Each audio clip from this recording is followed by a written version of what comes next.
Mga master, ngayong gabi po habang binalikan ko yung scorecard ng PBB 2021 dahil po mayroon akong planong content na gagawin gamit po yung result sa PBB 2021 ng iba't ibang government agencies at hindi po kasi nag-load yung scorecard ng Philippine Navy kaya sinubukan ko pong i-download, no?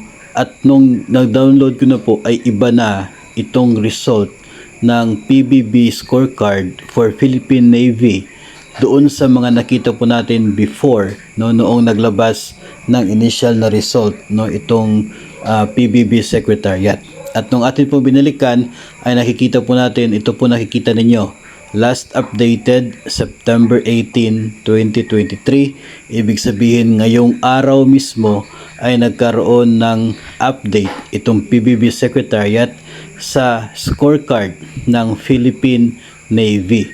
At ito nga po ay nagdudulot ng pagkakaiba o pagbabago doon sa resulta ng kanilang nangyaring evaluation sa PBB 2021 performance ng Philippine Navy. At ang magandang balita dyan mga master, dahil sa dati pong 65 na score ng Philippine Navy, ngayon po ay nasa 70 na.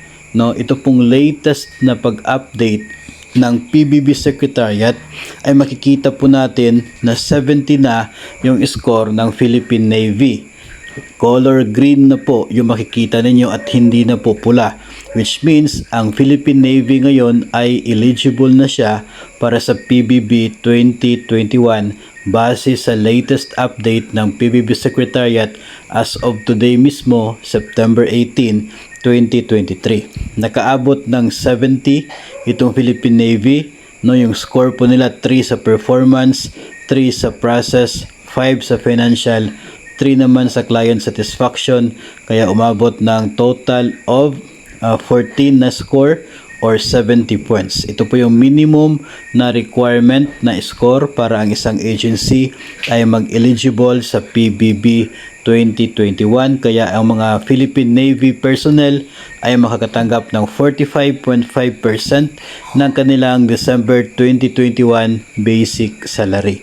So good news po ito mga master para sa mga personnel ng Philippine Navy, at kabilang nga po dyan ito pong Philippine Marines, kasi ang Philippine Marines ay naka-attach naman po ito sa Philippine Navy, no? So isang mother agency ito Navy, so kabilang po dyan yung Philippine Marines.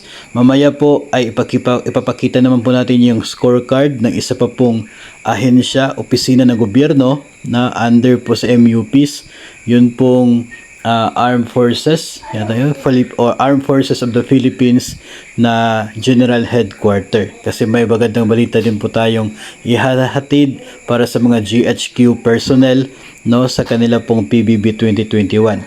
Again, nung dati po, nung naglabas ng scorecard sa different government agencies, failure po, no, hindi po umabot sa 70 yung score ng Philippine Navy. I guess 65 lamang po yun, no. Mayroon po ako na-upload niyan sa aking Facebook page before, no, na scorecard ng Philippine Navy doon sa pag-update before, no. Pero ito po ngayong araw mismo, September 18, nagkaroon ng bagong update ang PBB Secretariat at lumabas na nga po na 70 na.